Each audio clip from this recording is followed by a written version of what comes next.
আমাদের দেশে এমন কিছু ব্র্যান্ড আছে না যেগুলো শুধু একটা প্রোডাক্ট না, আমাদের সবার আবেগের সাথে জড়িয়ে গেছে। আমল ঠিক তেমনই একটা ব্র্যান্ড। এটা শুধু দ্য টেস্ট অফ ইন্ডিয়া নয়, এটা আসলে একটা বিপ্লবের গল্প। এমন এক বিপ্লব যার লক্ষ লক্ষ কৃষকের জীবনটাই আমূল বদলে দিয়েছে। চলুন আজ এই অসাধারণ জার্নিটার গভীরে যাওয়া যাক। স্ক্রিনের এই সংখ্যাটা দেখছেন ৩৬ লক্ষ। না না, এটা কোনো বড় কোম্পানির শেয়ার হোল্ডারের সংখ্যা নয়। এটা হলো সেই সব সাধারণ দুধ বিক্রেতা কৃষকের সংখ্যা যারা সবাই মিলে আমূলের মালিক। হ্যাঁ, ঠিকই শুনছেন, কোনো কর্পোরেট বস নয়। ভারতের গ্রামের লক্ষ লক্ষ কৃষকই এই বিশাল প্রতিষ্ঠানটাকে চালান। আর এটাই কিন্তু আমূলকে সবার থেকে একদম আলাদা করে তুলেছে।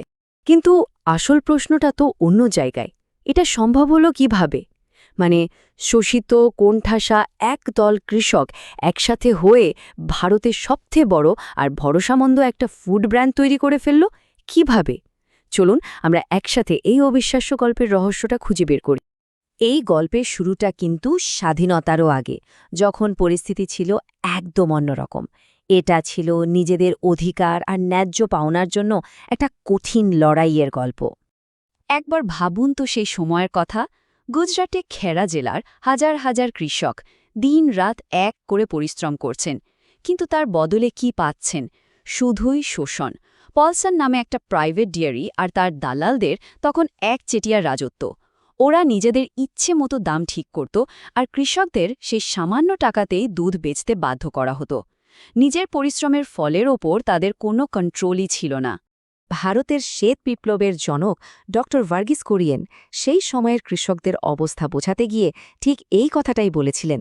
তাদের কষ্টের সবটুকু লাভ চলে যেত দালালদের পকেটে, আর কৃষকরা শুধু হতাশায় আর ঋণের বোঝায় ডুবে থাকতেন। কিন্তু জানেন তো, অন্ধকারের শেষেই আলোর দেখা মেলে। এই শোষণ আর হতাশার ভেতর থেকেই জন্ম নিয়েছিল একটা বিপ্লবী আইডিয়া, এমন একটা সমাধান যা পুরো খেলার নিয়মটাই পাল্টে দেওয়ার ক্ষমতা রাখত। আর সেই সমাধানটা ছিল সমবায় বা কোঅপারেটিভ। কৃষকরা তাদের এই দুর্দশার কথা নিয়ে গেলেন সর্দার বল্লভভাই পাটিলের কাছে। তিনিই তাদের পথ দেখালেন। বললেন, এই দালালদের চক্র যদি ভাঙতে হয় তাহলে নিজেদের ভাগ্য নিজেদেরকেই গড়তে হবে। সবাইকে একজোট হয়ে নিজেদের কোঅপারেটিভ বানাতে হবে। আর সেই অনুপ্রেরণা থেকেই ত্রিভুবন দাস পাটিলের নেতৃত্বে ১৯৪৬ সালে জন্ম হয় খেরা জেলার সমবায় দুগ্ধ উৎপাদক ইউনিয়নের। এই সমস্যার সমাধান হিসেবে এলো এক অসাধারণ মডেল, যা আজ আনন্দ প্যাটার্ন নামে বিখ্যাত। এর গঠনটা একদম সহজ কিন্তু সাংঘাতিক কাজের। ৩টে স্তর।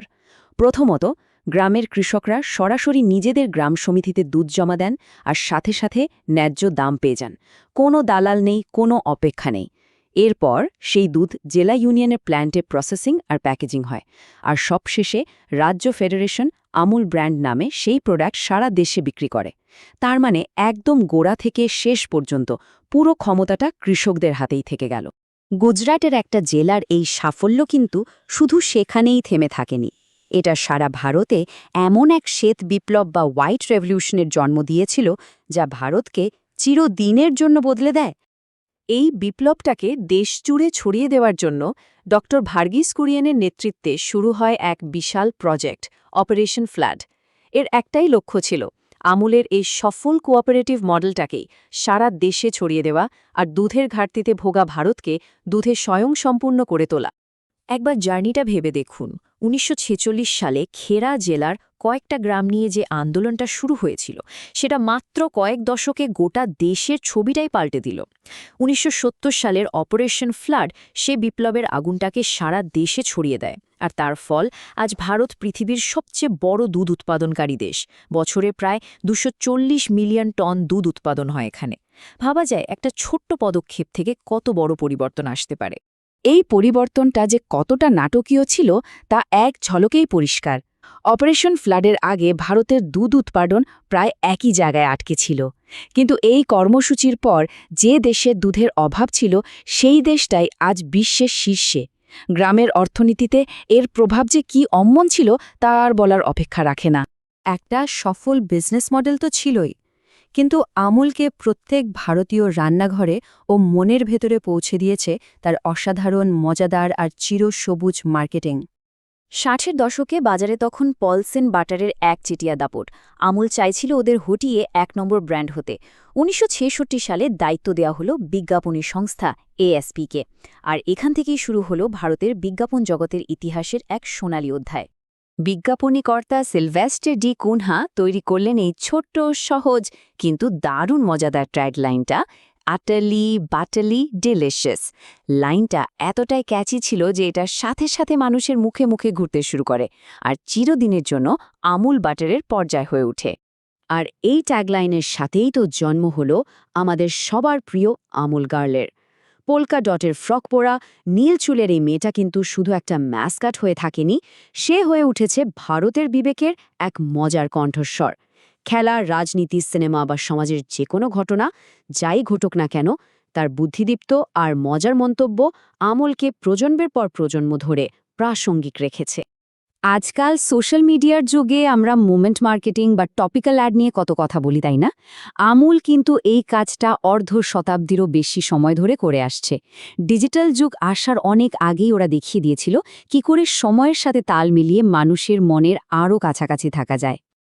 তো আমুলের এই অবিশ্বাস্য সাফল্যের গল্প থেকে আমরা আসলে কি শিখতে পারি? কোন জাদুতে একটা সাধারণ সমবায় সমিতি দেশের সবচেয়ে শক্তিশালী ব্র্যান্ডগুলোর একটা হয়ে উঠল? আমুলের সাফল্যের ফর্মুলাটা আসলে 4টে মেইন পিলারের উপর দাঁড়িয়ে আছে।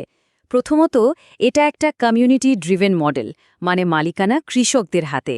দ্বিতীয়ত, এর ব্র্যান্ড ভয়েস দশকের পর দশক ধরে একই রকম ভরসামন্দ। তৃতীয়ত, এটা শুধু প্রোডাক্ট বেছে নেই, মানুষের সাথে একটা গভীর আবেগের সম্পর্ক তৈরি করেছে। আর সব শেষে এর উদ্দেশ্য শুধু লাভ করা নয়, বরং লক্ষ লক্ষ গ্রামীণ পরিবারকে আর্থিকভাবে স্বাবলম্বী করা। শেষ করার আগে চলুন একটা জিনিস ভাবি। আচ্ছা, একবার ভাবুন তো, যদি আমাদের দেশের আরও বড় বড় ব্র্যান্ডগুলো তাদের কর্মচারী, গ্রাহক বা কৃষকদের দ্বারাই চলত, তাহলে আমাদের অর্থনীতি আর সমাজের চেহারাটা ঠিক কেমন হতো? আমুলের মডেল আমাদের সেই সম্ভাবনার কথাই কিন্তু বারবার মনে করিয়ে দেয়।